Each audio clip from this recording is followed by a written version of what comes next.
Hey guys, my name is Emma. Welcome back to my channel. Today we're going back to my roots a little bit and we're talking about IELTS. Actually, tutoring IELTS was my first job out of college, and before you know it, it's already been 3 years. Within that time frame, I have found these 4 skills to be highly effective among my students, allowing them to match headings at a high level of accuracy. These 4 skills are prove it, filler or info, sentence function, and simplifying sentences. Together, what these 4 skills will allow you to do is to first read more efficiently in terms of time and brain space. 2, you will be able to understand and retain the main points more easily. 3, you will be able to complete matching headings at a high level of accuracy. And last but not least, you will have ample time to double, if not even triple check your answers if need be. Each skill will be accompanied with a practice passage. Timestamps will be down below at your convenience. Let's get started. Before we tackle the beast, we must first understand what the beast actually is.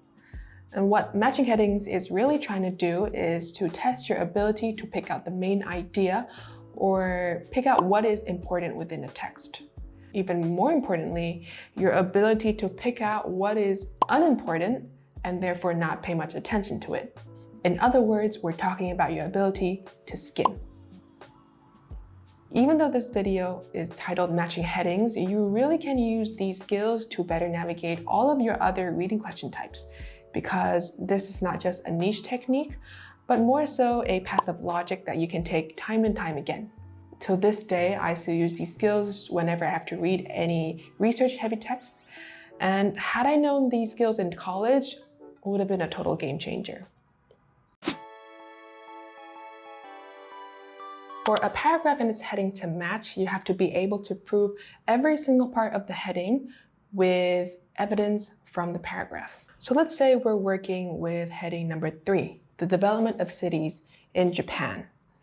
Let's say you're reading the passage and it actually talks about the development of technology in Japan. So your evidence here is development and Japan. Those you have proven in the heading.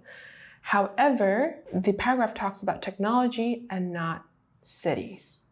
And even though you could say if Japanese technology is improving, it must mean that their cities are also developing. But IELTS is actually very straightforward. It doesn't require you to do any deducing or assumptions. You just have to use straight, hard facts. So the hard fact here is that the passage did not talk about technology, but talked about cities.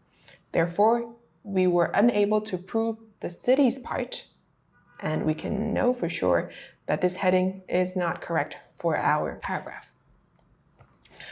Let's take another example, number 5, the cases of Holland, France, and China. In the paragraph, maybe they talk about Holland, France, and then they talk about Spain. Even though these 2 are present in the paragraph, but China is not there, this would be the incorrect heading for that passage because you don't have enough evidence to back up the heading. Let's take one last example. Number 6, changes in drinking habits in Britain. So if they're talking about changes, it must mean from something to something. If the paragraph is merely talking about the present drinking habits in Britain, if they're just drinking water right now with no mention of what it changed from or what it changed to, then although we could prove this second half of the heading, we do not have enough information to prove this part. And with one part unproven, this heading would be incorrect. Okay, skill number 2, filler or info. To me, what I mean by a filler sentence is a sentence that hints at something unknown, a puzzle to be solved, a question yet to be answered, which hopefully will be mentioned within the text that you're reading. These sentences don't actually give you much information, but more so set up the scene for the answer to be presented in a clearer way. For example, let's say we're reading a passage on the history of Mickey Mouse. You see this sentence. How old is Mickey Mouse? Well, this sentence doesn't actually give you much information. It is just the author setting up the premise so that he can present the answer in the next following sentences. What we're more interested in is the answer, is the information. So with this question, we can just ignore it and focus on the remaining part of the text. You could also see this sentence. People have wondered about Mickey's age for centuries. Again, this sentence is hinting at something unknown.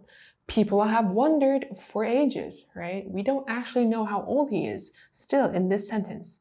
So if you read something like this, you can move forward and not really pay attention to it. Third example. Legend has it that Mickey was born in the year 2000 BC. Well, this sentence actually is providing you with information. It is telling you that Mickey Mouse could have been born in the year 2000 BC, and if you do some quick maths, Mickey Mouse would be a little over 4,000 years old. So these sentences are info sentences, and these are the ones that we want to pay attention to. The filler sentences, we can just glaze over them. Okay, I have an example passage here. You might think therefore that. Okay, so even right here, if the author is saying, you might think that, do you really think the author wants you to think that? Probably not. This part is merely setting up the premises for the author to present their opinion later on in the text. So what do we do with these types of filler sentences? We pass right by. So I will delete the entire part until I reach the author's opinion. And this next sentence here is actually the opinion of the author. Nearly all branches of turtles or tortoises are indeed aquatic. So just with one simple step of identifying what is filler and what is info, you have been able to not focus on this entire part, which is like a third of the paragraph, right? And now you have more brain space to focus on the other 2/3 of the paragraph that would be hopefully full with useful information. Let us do another example. This passage is on tea and the Industrial Revolution. Paragraph A. Alan McFarlane, professor of anthropological science at King's College, Cambridge. Okay, well, another tip here is whenever passages present people's names and positions, what I'm more interested in is what these people have found or what they have to say. So whenever I see a name and position, I will pass right by.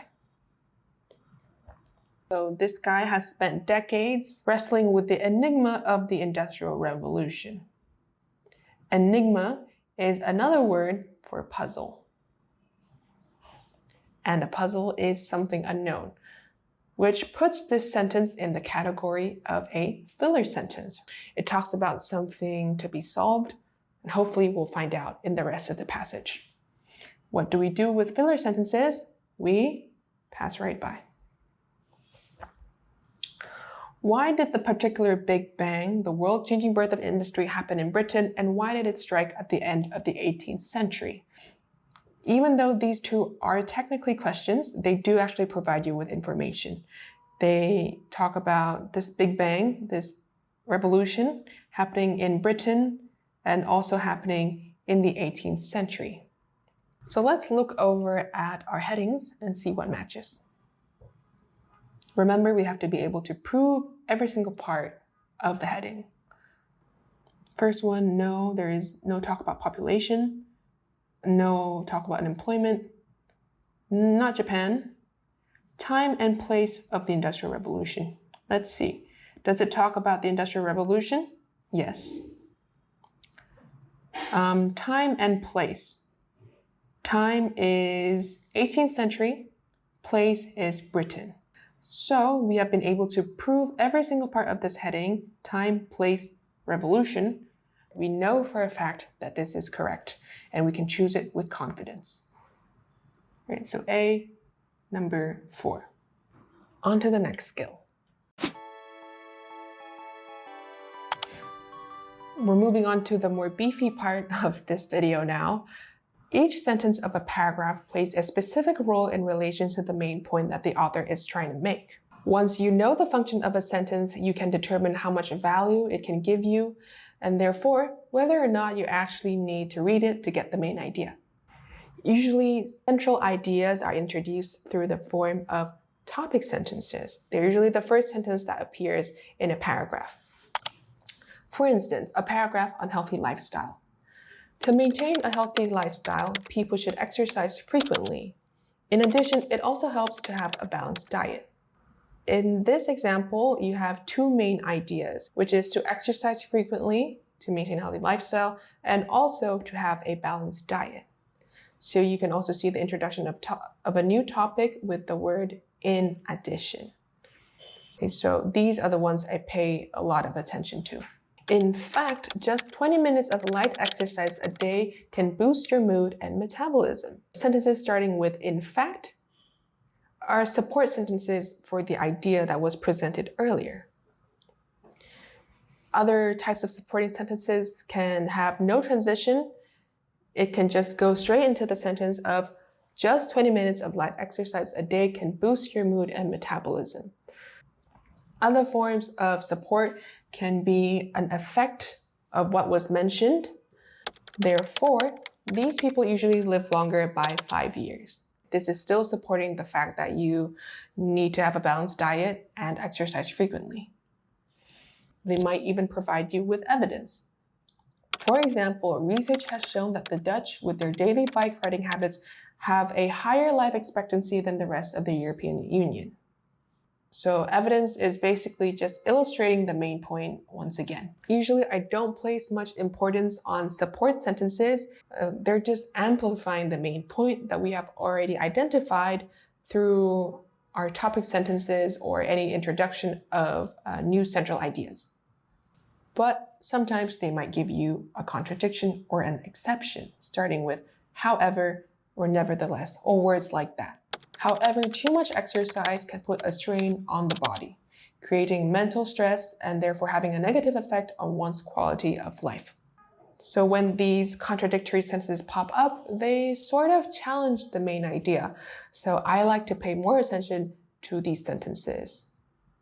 To recap, I pay attention to the intro and contradictory sentences, and I usually just pass by the support sentences. Okay, let's go back to our passage on tea. Paragraph B. McFarlane compares the puzzle to a combination lock. All right, this is our topic sentence, so I want to pay attention to that. Puzzle to a combination lock. Essentially, this is no transition.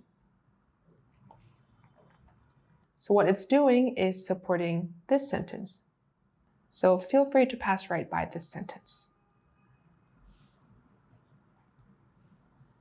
For the industry to take off, there needs to be... So this extra stuff is just there to support the analogy of the combination lock. Still support, we don't really need to pay attention.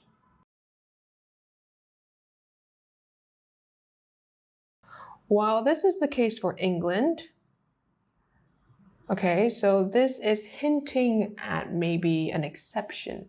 So let's pay a little bit more attention here. While this might be the case for England, other nations such as also met some of these criteria but were not industrializing.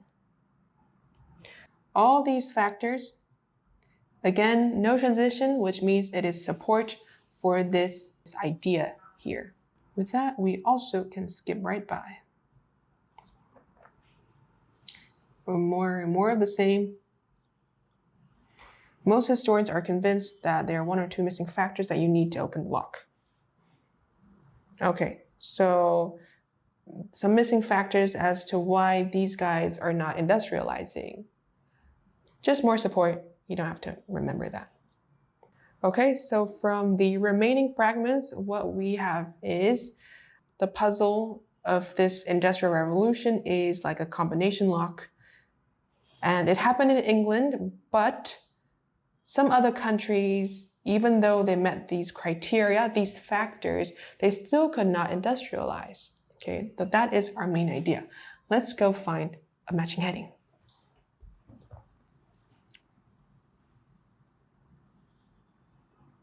Holland, France, and China. But in here it says Japan, Netherlands, and France. Not enough evidence. No talk about China. They're talking about Japan. So this is not it either. Drinking habits in Britain, no. 2 keys. They did not talk about any keys. So that's a no. Comparisons with Japan. We don't have the answer yet. We're still talking about 2 missing factors. So this is not it. Our final contender is number 8, conditions required for industrialization. Let's try to prove this heading.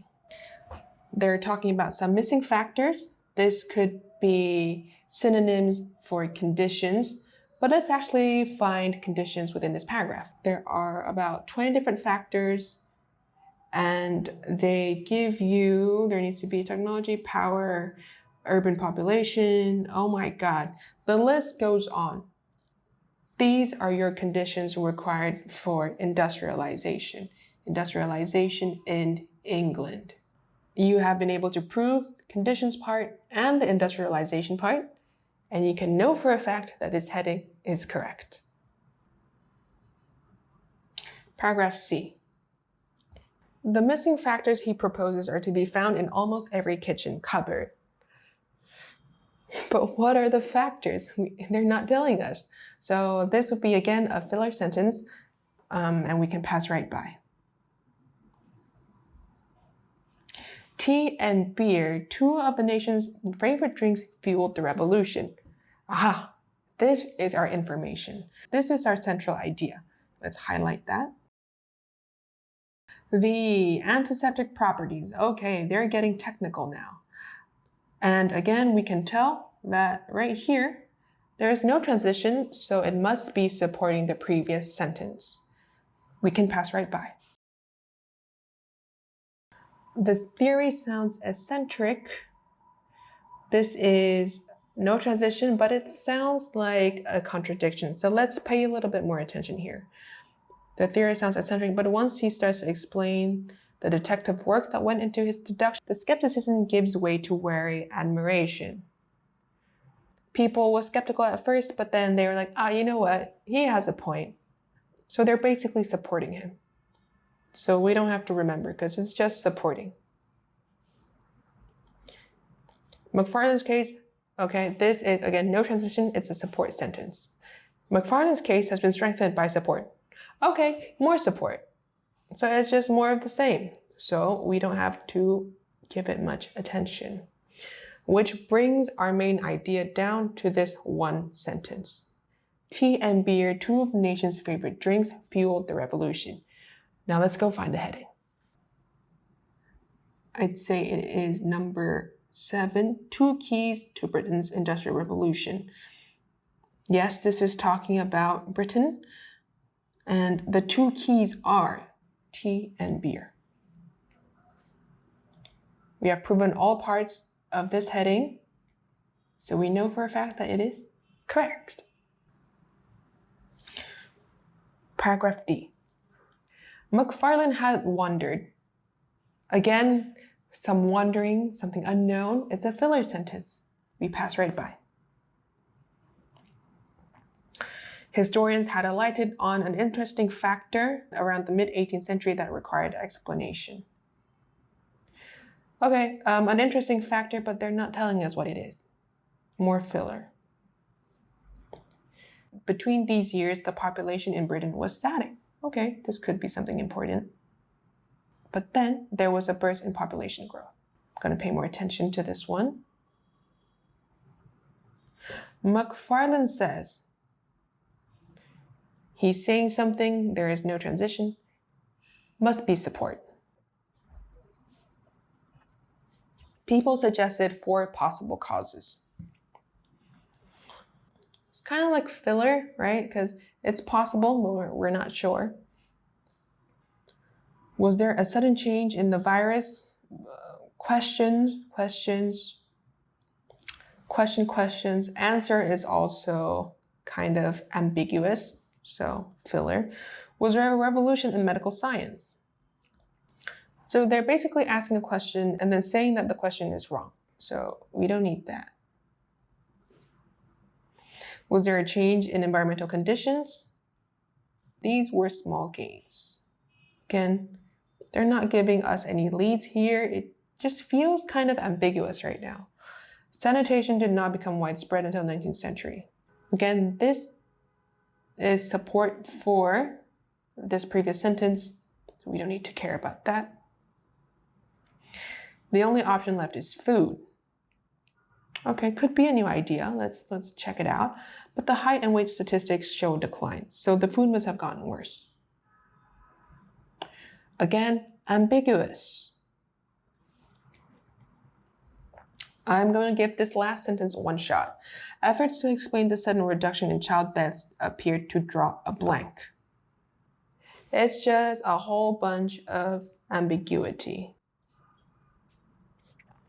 So what we have to work with is the population was static and then it grew. And then they gave some possible causes. Let's go find a heading. The search for the increase in population. You know what? Let's try to prove this. I feel like this could be going somewhere. Increase in population, didn't we say that it was static and then there was growth? Is that not an increase? Okay, so that part is proven. Increase in population, done. The search for reasons. Didn't they provide us with 4 possible causes and then was still ambiguous? Totally. They're searching for the answers, but they got none. But that doesn't matter to us because we can prove that this is entirely correct. Okay, paragraph E. The population burst seemed to happen at just the right time to provide labor for the Industrial Revolution. When you start moving towards, okay, no transition must be support. Some digging around in historical records, more support about population boom. McFarland deduced that, okay, he has found something and I care about what he found. He found that whatever the British were drinking must have been important in regulating disease. Okay, something about what the British were drinking. He says, no transition, he is proving his point right here. It's just support.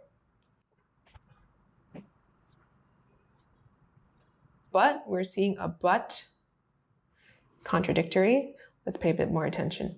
There was a tax introduced on malt, the basic ingredient of beer. The poor turned to water and gin. And in the 1720s, the mortality rate began to rise again, then it dropped again. Okay, I think this is enough to work with. So what we can take away from this paragraph is that there was an increase in population and then something about what the Brits were drinking. There was a tax introduced on malt, which means that beer got more expensive. So because it was more expensive, people turned to water and gin. And then this affected the population again. Fear of unemployment, no. No Japan, this is not. This, no Japan again. So we're left with number 6, changes in drinking habits in Britain. Let's try to prove it. Britain, yes. We have that here. Changes in drinking habits. So again, a change is from something to something. So there was a tax on beer. So people stopped drinking beer and started drinking water and gin. From beer to water and gin. All right, we have proven all parts of this heading. We know for a fact that it is correct. Let's move on. F, we have 2 paragraphs left and then we're done. McFarland looked to Japan, which was also developing large cities about the same time and also had no sanitation. Okay, decent topic sentence. Waterborne diseases had a much looser grip on the Japanese population than those in Britain. Probably support. You can be a little bit brave and just kind of cancel it out. Could it be the prevalence of tea in their culture? This is a question, but it's providing information. So I will highlight a little bit. McFarlane then noted, this is support. No transition, more support. By the something something, still more support.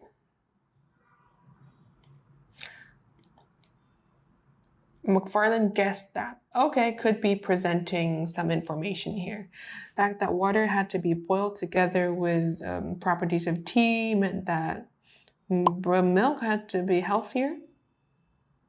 Let's skip to the next sentence. No other European country, again, no transition, it's just support. We can always come back and read more detailedly. This is just kind of like the quick first skim. So what he's doing here is he looked to Japan and saw that they also had no sanitation. And they also had tea in their culture. Let's find a heading. We only have a few left now, so we can choose by process of elimination at this point. Unemployment, no. Development of cities in Japan, no. Cases of Holland, France, China, no. We're left with this. Comparisons with Japan lead to the answer. Is he comparing with Japan? Yes. Does it lead to the answer? Well, let's look for it and try to prove it. Something about tea in Japan. Water had to be boiled. The properties of tea meant that milk provided by mothers are healthier than they had ever been. Okay, and this was the situation in Britain. And in no other European nation did they see this happening. So we can conclude that tea was in fact a big factor for the revolution. The answer is tea, and he found this by comparing with Japan. Both parts proven. So we know for sure that that is the answer. Okay, final paragraph. What we're working with is number 2, 3, and 5. But if tea is a factor in the combination log, why didn't Japan forge ahead in a tea-soaked industrial revolution of its own? Why didn't they forge ahead? This is a question. The next sentence should give you the answer. He notes that Japan had large cities, high literacy rates, futures market. It has turned its back on the essence of any work-based revolution by giving up labor-saving devices, such as animals, afraid that these would put people out of work. This is support. Let's get rid of that. We still have a lot of uncrossed sentences, but let's work with that. We don't have that many choices left anyways. Industrialization and the fear of unemployment. Maybe. The development of cities in Japan. Yes, it talked about Japan, but not much on cities. The cases of Holland, France, and China. We heard none of that. What we're left with is number 2, industrialization and the fear of unemployment. Yes, it did talk about industrialization. That's for sure here. Fear of unemployment. Let's search for some evidence. I mean, at this point, you can probably put this answer down and be sure that it's correct, purely from elimination. But for the sake of this exercise, let's go find some evidence. It had turned its back on the essence of any work-based revolution. They were afraid that the revolution would put people out of work. And what is people out of work? Unemployment. Proven. We are sure that it is correct. Number 2. Okay, so with this method of identifying the function of the sentence, we have completed this exercise with confidence and a high level of accuracy. Let's move on. Okay, we have reached our last and final skill, which is simplifying sentences. Let's go back to some basic grammar. Let's look at the first one here. I like bananas and I like grapes. So if I take away the second half, I like bananas still functions as a proper sentence. It has a subject, a verb, and an object. Or you can just simply hear that it is correct. If I take this part away, I like grapes still functions as well. These types of sentences we call main clauses. Example number 2. After she picks me up, Mom is taking me to buy shoes. If I take this part away, after she picks me up, that is not a proper sentence, and you can tell. This is called a subordinate clause. This one, on the other hand, Mom is taking me to buy shoes, is a fully functional sentence. This is called, again, the main clause. Last example. I first met her in Paris. This functions by itself. I first met her in Paris. But if I take that part away and leave you with this, where I lived as a small child, the listener is left hanging. It's not a full sentence. It's just a subordinate clause. So when we simplify sentence, what we want to focus on is the main clause. The main clause is what provides you with the main information, while the subordinate clause, or you can think of it as like supporting clauses, are merely giving you some extra information, but they're not the central information. So we don't have to care too much about them, the subordinate clauses. So when skimming for the first time, you can identify the main clauses, and this will be your main idea. You can ignore the subordinate clauses for now. You can tell by if it has any connectives at the beginning like this. Like simply hearing this word, you can tell that it is not a main clause, that it is a subordinate clause.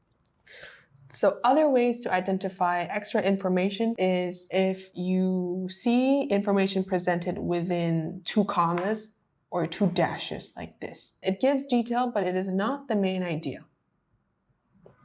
Maybe they give you a list of examples. It is just illustrating the main idea.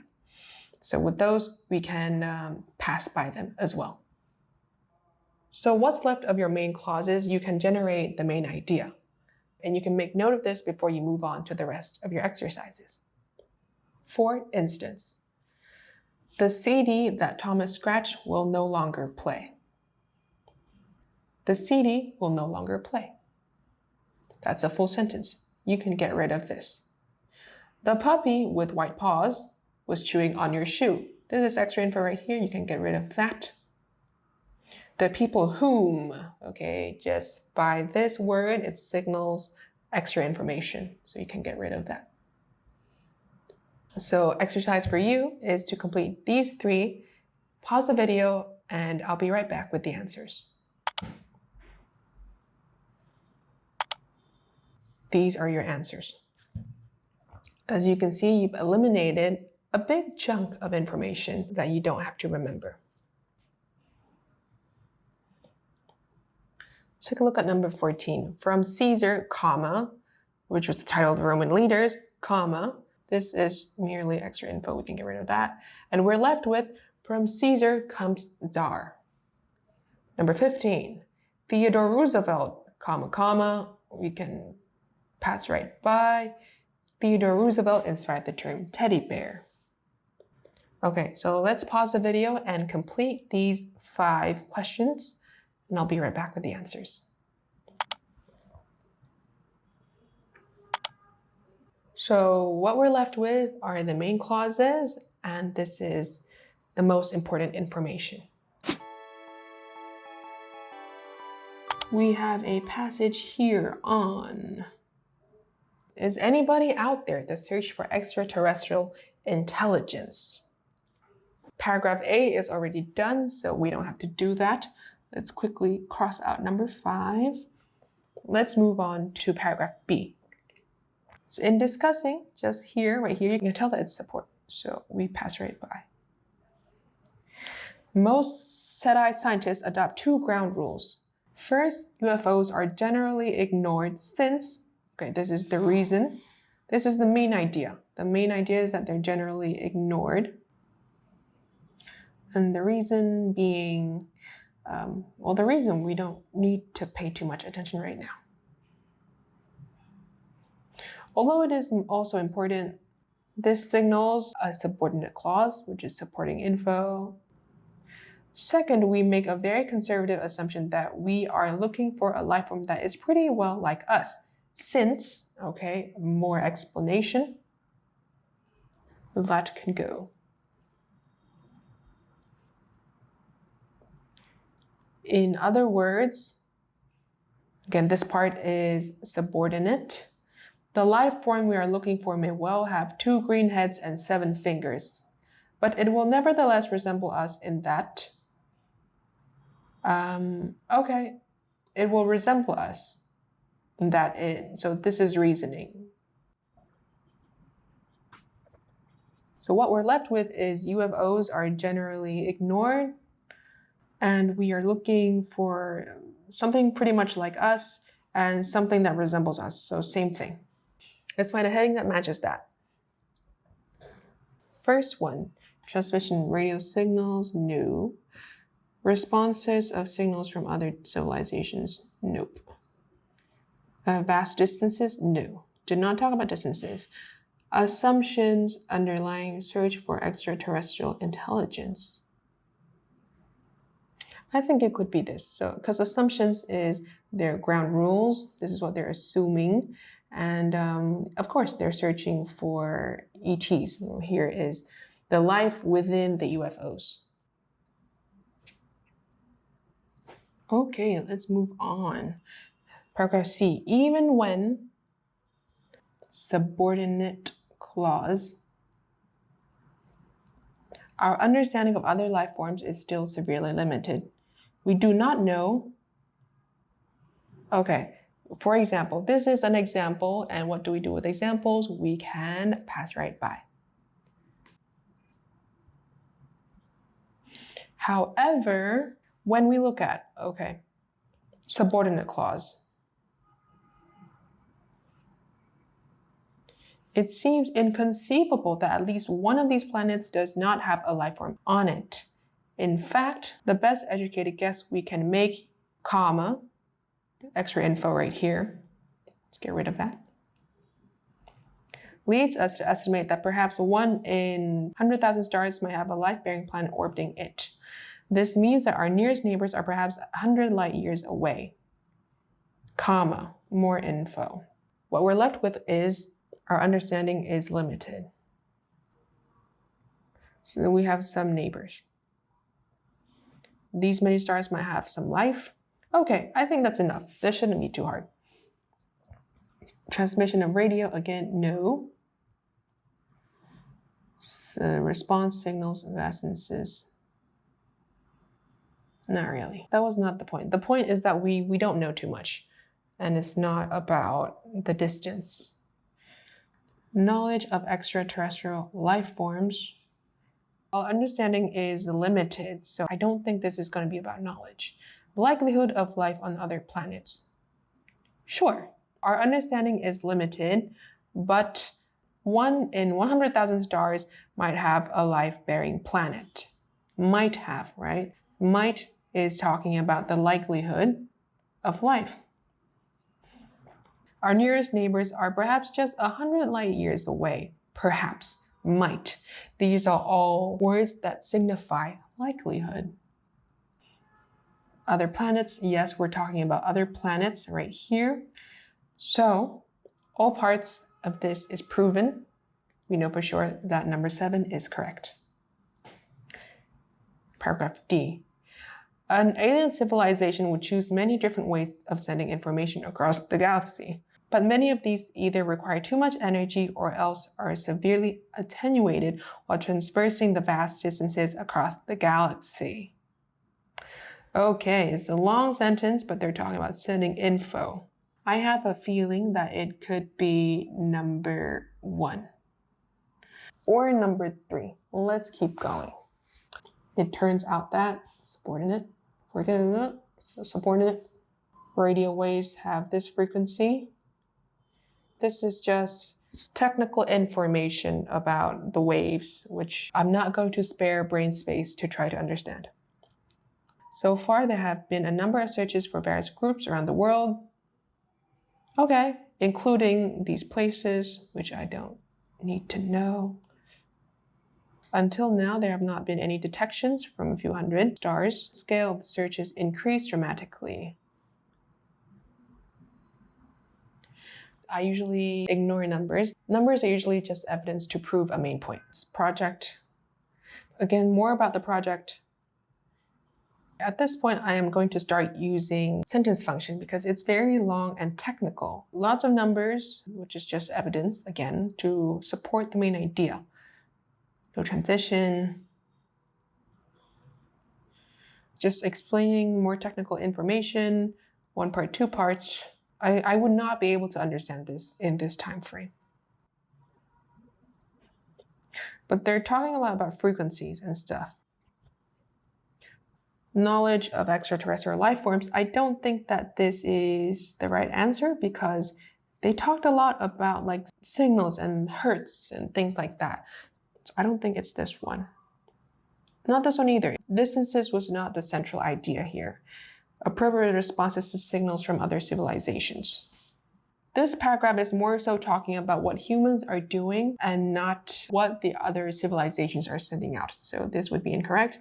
We're left with number 1, seeking the transmission of radio signals from planets. Okay, radio signals sounds about right. All this machinery, all these projects they're putting in, that is them putting in effort to seek the transmission from other planets.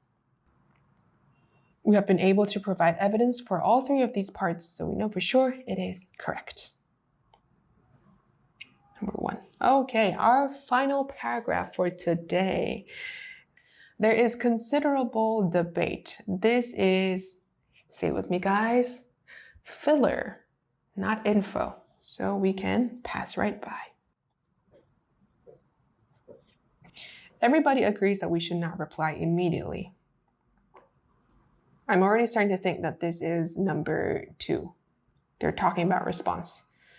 Quite apart from the practical. Okay, this is subordinate clause. We can simplify it.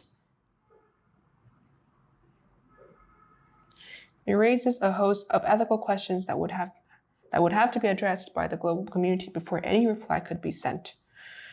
You know what? At this point, it's pretty much apparent that this is talking about appropriate responses to signals from other civilizations. They're debating whether to reply or not. So we have been able to successfully prove all parts of this heading. So we know for a fact that it is correct.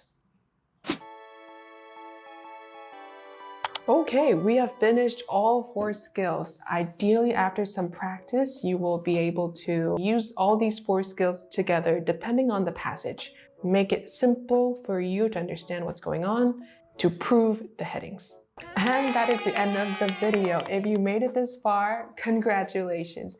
Go ahead and give yourself a pat on the back. That was a long one, and I applaud you for still being here. I hope you found this video useful in streamlining your reading process and understanding what to focus your energy on and what to just ignore. Kind of like picking your battles, right? You don't want to fight the whole war. I will be uploading a part 2 of just pure practice, which will be linked right here or down in the description box whenever it's available. You can head on over there and practice with me when you have time. As for now, please take a break, stand up, move around, go outside. But if you're still here, let's sit back, relax, and chat a little bit, non-IELTS related. If the thumbnail of the video intrigued you as much as it did for me, then I guess we must share some common love for Pokemon. Growing up, I was an avid Pokemon fan, and when the idea of the thumbnail crossed my mind, I really couldn't pass up the opportunity to make it. My core memory with Pokemons probably goes way back when I was like 4 or 5 in the early 2000s. And it would be of me and my brother poring over this tattered secondhand Pokédex that we found at a garage sale. It was a first generation Pokédex. We had these Pokemon figurines that our mom got us as well. And they're first gen figurines of like Bulbasaur and Golem and Gengar, you know the drill. And we would memorize all the skills and powers from the Pokédex and then play with the figurines. I have very fond memories of those times.